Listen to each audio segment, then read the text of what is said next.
欢迎回到我的频道。 오늘은 특별한 영상 찍으러 왔어요. 因为 솔직히 말하면 제가 예전부터 한국어 영상 찍고 싶었는데 저 무서워서 못했다고 생각이 들었어요. 但是作为一个喜欢学习语言的人，还是应该鼓足勇气练习的，所以今天要录一个比较特殊的视频。来看看So today I came here to embarrass myself with my baby Korean and toddler Chinese. It's actually hilarious. I keep getting comments on my Chinese videos saying, wow, your Chinese is so good. And it's funny because they're like, oh, are you Japanese? Are you Korean? And then I'm like, no, I'm Chinese, but thank you. It's kind of sad, actually. Anyway, that's why I'm here to practice, because the more I practice, the better I'll get. Is that wishful thinking? Anyways, it's okay though. That's why we're here, to improve, to practice. Honestly though, my Chinese is not that bad. I mean, yeah, I have the vocabulary of a preschooler, but at the very least my pronunciation is okay. So, I want to do subtitles for this video because I know a lot of you guys find them useful, especially if you're like a language learner. 但是真的진짜好烦啊. 왜냐면 sorry, I have something in my throat. What the heck? Oh, anyways, 생각보다 시간이 많이 걸려요. 자막을 쓰는 게 아니라 真正耗费时間的是 timing, because you have to like match up each sentence with them. It takes a lot of time. It really does. It takes me like a full day for like a 15-minute video. Am I just slow? 오늘 준비한 것은 바로 짜잔, 이거 아몬드라는 책이에요. 사실 제가 이미 다 읽었어요. 여기 장미 스티커도 붙어 있고요. 제가 읽었을 때 최선을 다했지만 이 책의 내용을 한 60%밖에 이해하지 못했어요. 그나저나 실력이 늘은 것 같아서 지금 다시 한번 도전하겠습니다. 그럼 프롤로그부터 하겠습니다. 어디? 오케이. 여기 그림을 보여드리고 싶어요. 나에겐 아몬드가 있다. 당신에게도 있다. 당신이 가장 소중하게 여기거나 가장 저주하는 누군가도 그것을 가졌다. 아무도 그것을 느낄 수는 없다. 그저 그것이 있음을 알고 있을 뿐이다. 한마디로 말하자면 이 얘기는 괴물인 내가 또 다른 괴물을 만나는 얘기이다. 하지만 그 끝이 희극일지를 여기서 말할 생각은 없다. 첫째, 결혼을 말하는 순간 모든 얘기는 시시해지기 때문이다. 비슷한 의미에서 둘째, 그렇게 해야 당신을 이 얘기에 동행시킬 가능성이 조금은 커지기 때문이다. 셋째, 그러니까 마지막으로 변명을 하자면 사실 어떤 얘기가 비극인지 희극인지는 당신도 나도 누구도 영원히 알 순 없는 일이다. this way recording, like in a house full of people, there's always something going on, and you're like, please, just let me have some peace and quiet. 셋째, 그러니까 마지막으로 변명을 하자면 사실 어떤 얘기가 비극인지 희극인지는 당신도 나도 누구도 영원히 알 수 없는 일이다. Okay, that was the prologue. Next, let's move on to chapter 1. Oh my gosh, remember when I used to read chapter books and I'd be like, chapter 1, chapter 2. Throwback.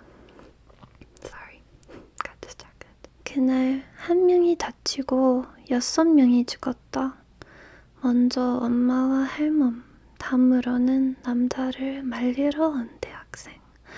그 후에는 회색은 행진에 선두에 섰던 50대 아저씨들과 경찰 한 명이었다. 그리고 끝으로는 그 남자 자신이었다. 그는 전신없는 칼부림의 마지막 대상으로 스스로를 선택했다. 자신의 가슴 깊이 칼을 질러 놓은 남자는 다른 희생자들과 마찬가지로 구급차가 도착하기 전 숨이 끊어졌다. 나는 그 모든 일이 눈앞에서 벌어지는 것을 바라보고만 있었다. 언제나처럼 무표정하게.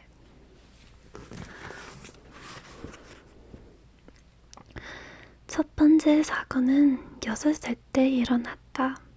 친구를 보인 걸 훨씬 전부터였고 6살이 되어서야 그것이 스며 위로 드러났다. 엄마의 예상보단 꽤 늦은 나이였다. 반시만 다시였을까? 그날 엄마는 나를 데리러 오지 않았다. 나중에 알게 된 사실이지만 엄마는 그날 오랜만에 실로 몇 년 만에 아빠를 찾아갔다고 한다. 이제는 당신을 잊겠노라고 새로운 사람을 만나겠다는 건 아니지만 어쨌거나 잊겠노라고 납골당해 비파른 벽을 닦으며 그렇게 얘기했단다. 그렇게 엄마의 사랑이 완전히 끝맺어지는 그 순간에 철없는 사랑이 가져다 준 물총객인 나는 철저히 잊히고 있었다. 아이들이 모두 사라진 후 나는 유유히 유치원 건물을 빠져나왔다. 6살짜리 남자애가 집의 위치에 대해 아는 거라곤 6개월 넘어 어딘가에 있다는 것뿐이었다. 6개 위로 올라 난간 아래로 고개를 떨궜다. 아래로 철들이 미끄러지듯 싱싱 달리고 있었다. 문득 어디선가 본 게 떠올라 입안에 침을 잔뜩 끌어모았다. 아래로 지나가는 차에 침을 맞히는 거다. 하지만 내 침은 바닥에 닿기도 전에 공기 중으로 사라지고 말았다. 그걸 지켜보며 몇 차례 계속하고 있자니 몸이 붕뜬 것처럼 어지러지랬다. 뭐하니? 더럽게. 고개를 드니 지나갔던 아주머니가 나를 쏘아보고 있었다.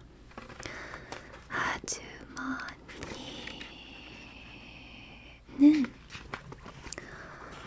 제 갈 길을 가는 자들처럼 그 말만 남긴 채 미끄러워지듯 나를 지나쳤고 나는 다시 홀로 남았다. 육교 밑으로 내려가는 계단은 사방으로 뻗어 있었고 나는 방향을 알지 못했다. 어차피 계단 아래로 보이는 풍경은 오른쪽이나 왼쪽이나 똑같이 회색빛으로 차가웠다. 비둘기 몇 마리가 푸드덕 소리를 내며 머리 위로 가로질렀다. 새들이 향하는 방향을 조작하기로 했다. 길을 잘못 들어섰다는 걸 알았을 때는 이미 너무 많이 와버린 뒤였다. 그쯤 유치원에서 배웠던 노래는 앞으로였다. 그 노래 말처럼 지구는 둥그니까 자꾸 나아가면 언젠간 집에 도착하겠지 생각했다. 그래서 나는 고집스럽게 짧고 투박한 발걸음을 앞으로 옮겼다. 큰 길은 골목으로 이어졌고 골목 양옆으로는 낡은 집들이 늘어서 있었다. 인적이 느껴지지 않았다.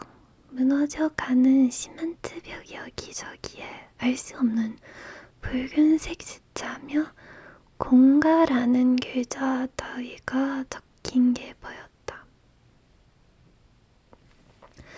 갑자기 누군가가 하고 작게 소리쳤다.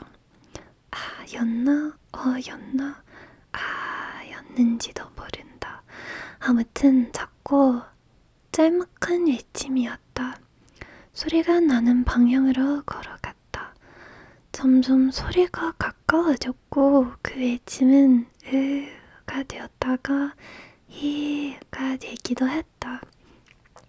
모퉁이 찧어서 들리는 소리였다. 나는 지체 없이 모퉁이를 돌았다. 한 아이가 바닥에 누워 있었다. 나이를 가늠할 수 없는 작은 남자아이였다. 그 아이 위로 검은 그림자가 정신없이 들어와졌다.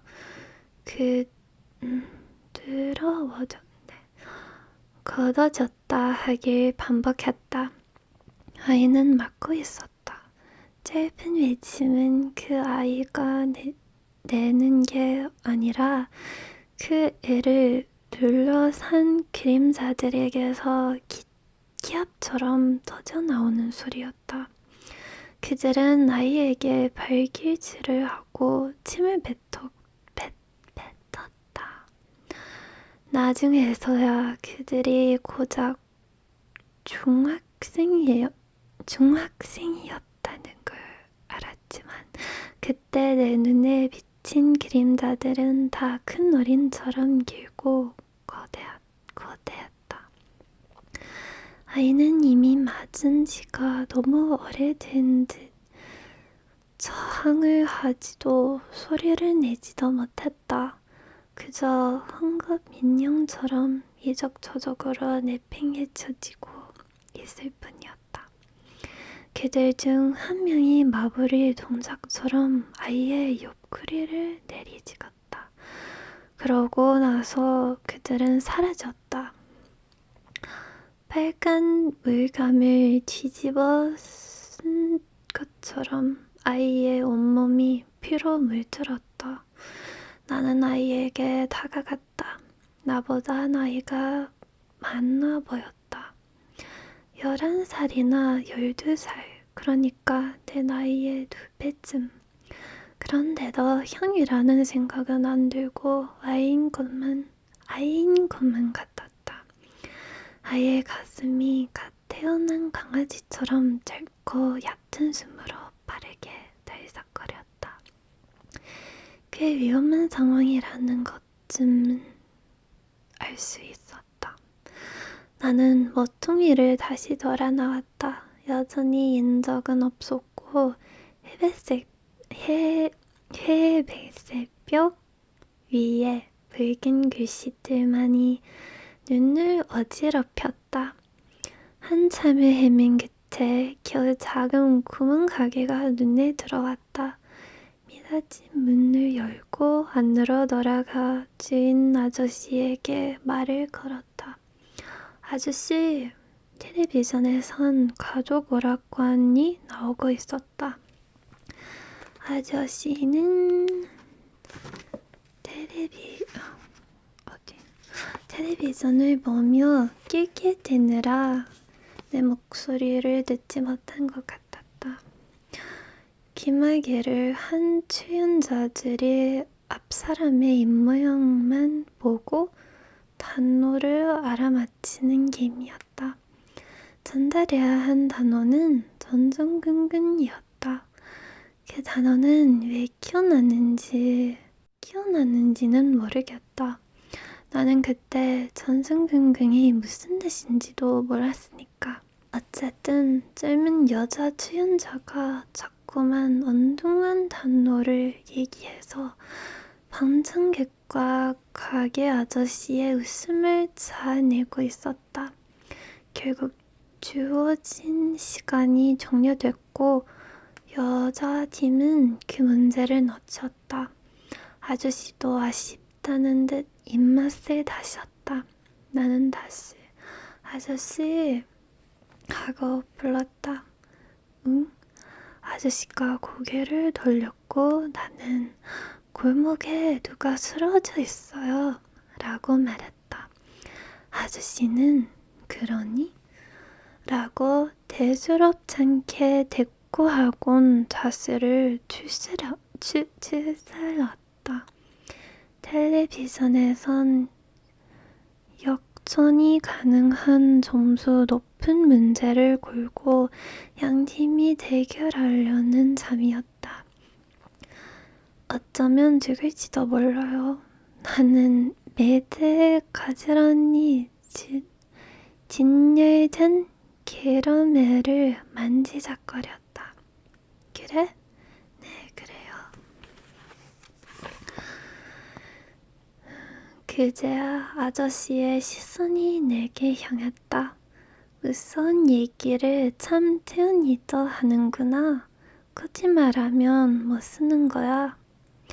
나는 한동안 아저씨를 설득할 말을 찾느라 지목했다. 하지만 어린 나는 아는 단어도 별로 없었고 아무리 생각해도 방금 했던 말보다 더 진짜 같은 말은 떠오르지 않았다. 죽을지도 몰라요. 했던 말을 반복하는 수밖에 없었다. 아저씨가 경찰에 신고를 하고 프로그램이 끝나기를 기다리는 동안 캐러멜을 꼼지락대며 만지작거리는 나를 보다 못한 아저씨가 아무것도 사지 않을 거면 그만 나가라고 하는 동안 그러고도 한참을 꾸물거린 경찰이 현장까지 가는 동안 나는 들것 차가운 바닥에 누워있을 아이를 생각했다. 그 애는 진작에 숨이 끊어져 있었다. 문제는 그 애가 바로 그 아저씨의 아들이었다는 거다. 나는 경찰서 안 벤치에 앉아 아직 바닥에 닿지 않은 다리를 앞뒤로 휘저었다. 켜차로 움직이는 발의 움직임이 작은 바람을 일으켰다.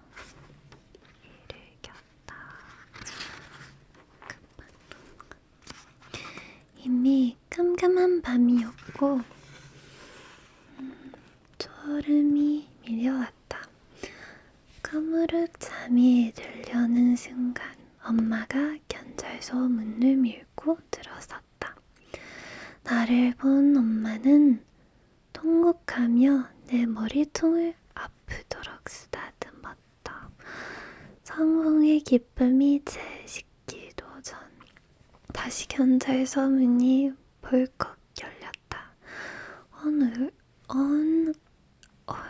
얼굴이 I lost my place. 얼굴이 눈물로 덮인 아저씨가 경찰들에게 몸을 맡긴 채 울부짖으며 들어왔다. 텔레비전을 보고 있을 때 표정과는 사뭇 달랐다. 아저씨는 쓰러지듯 끊어앉더니 몸을 떨며 주먹으로 바닥을 때렸다. 그러더니 벼랑간 몸을 일으켜 내게 소리를 지르며 삿대질을 했다. 제대로 알아들을 수는 없었지만 내가 전달받은 의미는 이런 거였다. 네가 조금만 진지하게 말했더라면 늦지 않았을 거다. 옆에서 견찰이 유치원생이 뭘 알겠느냐며 꼬꾸라지려는 아저씨를 간신히 받아세웠다. 나는 아저씨의 말에 동의하기 어려웠다. 나는 들고 진지했다. 단 한 번을 웃지도 흥분하지도 않았다. 그런데 왜 그런 진책을 받아야 하는지 알 수 없었다. 하지만 6살의 짧은 어휘로는 그런 의문을 표현할 수 없었기 때문에 그냥 잠적고 있었다. 나를 대신해 엄마가 목청을 높였다. 경찰서 안에 삽시간에 아이를 잃은 자와 아이를 찾은 자의 소란으로 아스라장이 됐다. 그날 밤 나는 여느 때처럼 장난감 블록을 가지고 놀았다. 기린 모양의 블록이었는데 기다란 목을 아래로 꺾으면 코끼리가 됐다. 엄마의 시선이 내 몸 구석구석에 닿는 게 느껴졌다. 무섭지 않았어? 엄마가 물었고 아니, 내가 대답했다. 네, 여기까지. 下面用中文了。上次在评论区里有一位吐槽我说你连中文都不会读啊。确实，大哥拜托人家毕竟是在国外出生长大的嘛，所有的作业社交等都是用英文的，所以周围也没有中国朋友，所以你教人家怎么办啊？难道어쩔 수 없어。其实我内心也没有那么脆弱的啦，只是开玩笑借此机会练习一下如何表达自己的感受。OK， 下面就开始吧。我也不知道该读哪一个故事所以就随缘吧。讲讲。OK，let's see。随便挑选一个。但是其实我真的想读一个比较有趣的。你们觉得哪一个好呢？这个怎么样？转过了，到骑驴，什么骑驴？Oh my gosh, okay, I think I remember this one. 忘记了该用中文了，对不起。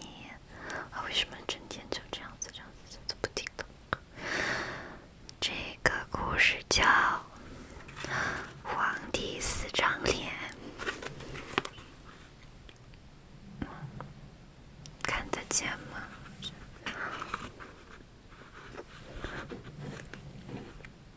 이런 느낌。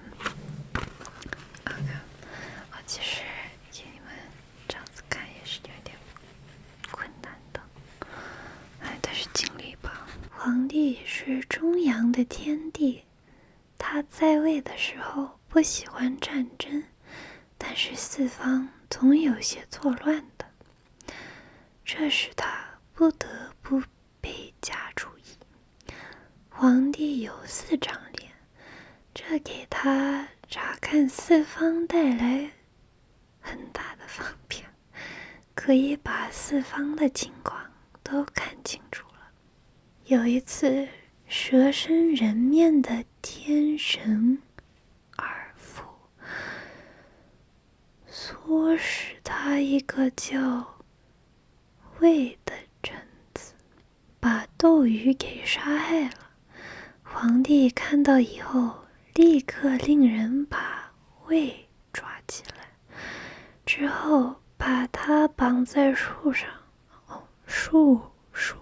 山上，叔叔山上，把他的右脚加上，用他的头发把他的2只手也绑上，拴在山头的一棵大树上，对他进行了严格的惩罚，而对那无辜被杀的斗鱼，皇帝则用不死之药救活了他。怎么吃什么不死之药啊？ That's wild, dude. 给你们看一下，这边就是所谓的胃那是他的头发吗？看起来不像，有可能没画好。보셨어요。然后底下画了蛇身正面的那一位，좋겠어요。边上就是皇帝4张脸，有4张脸的皇帝。刚才也看见了吧？怎么样？那个故事比以前的有趣还是无聊？可以在评论区里发言。这种东西能播出去吗？不可能。以前有一个关于这个是什么？关于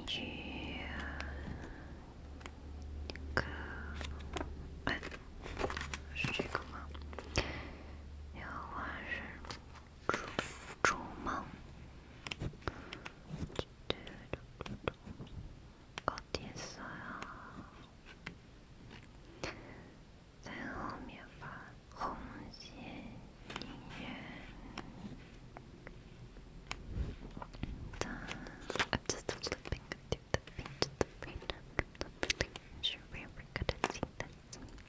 以前读过一些比较搞笑的，但是有的人不太喜欢，因为我读了一半就在那乱笑，然后他们说我笑的有一点not relaxing, so 对不起啦。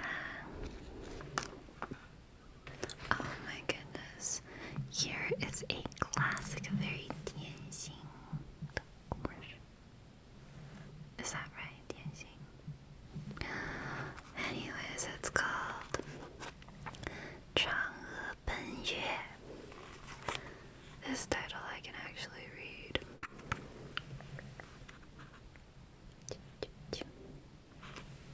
Sorry, is it annoying when I shake it? Probably, if you're trying to read it. 天神羿射死天帝的9个太阳儿子，被天帝发落到人间。西王母很同情他，便赐给他长生不老药。他的妻子嫦娥却将药偷吃了。不一会儿，嫦娥脚下生飞，轻轻飘起，慢慢飘入月宫。月宫中只有一只兔子，一只蟾蜍，一棵桂树和他作伴。他很后悔，但已经晚了，只好终年过着冷清的日子。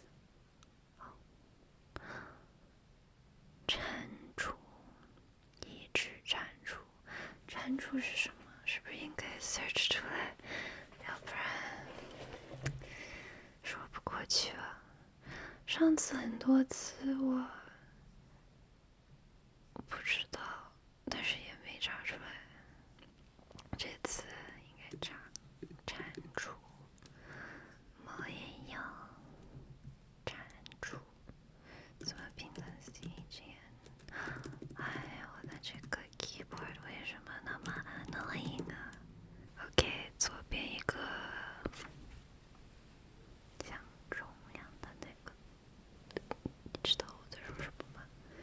무슨말인지알아？뒷겁이翻译成韩语没有，我不知道它是什么。Toad， 一个青蛙样的东西，但是为什么以前没有读过这个？这个画上也没有吗？画上只有嫦娥和兔子，没有其他东西。奇怪，但这也算学了个新的单词，所以还是挺好的。是不是再应该读一个 ？Okay, I guess I'll do this one because I mean, can I show this? Can I even show this? It's like a seal person. Seal 中文是什么？这个也查出来吧。再学一个新的单词。SEAL。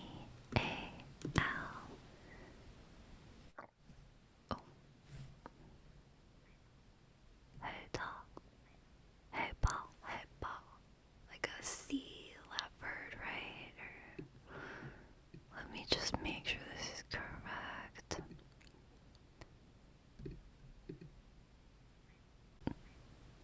到底是海盗还是海豹？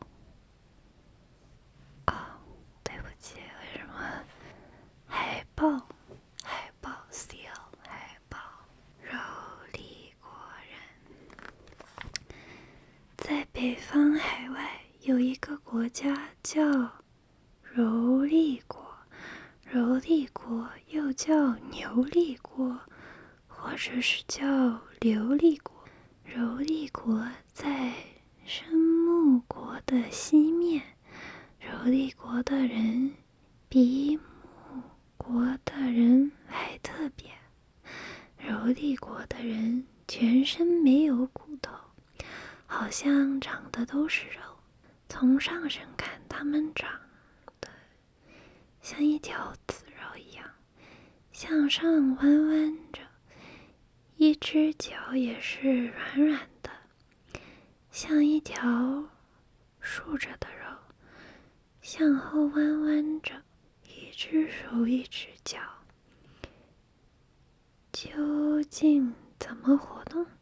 后人并没有看到，想来一定是不太方便的。说的对，一只脚，一只手。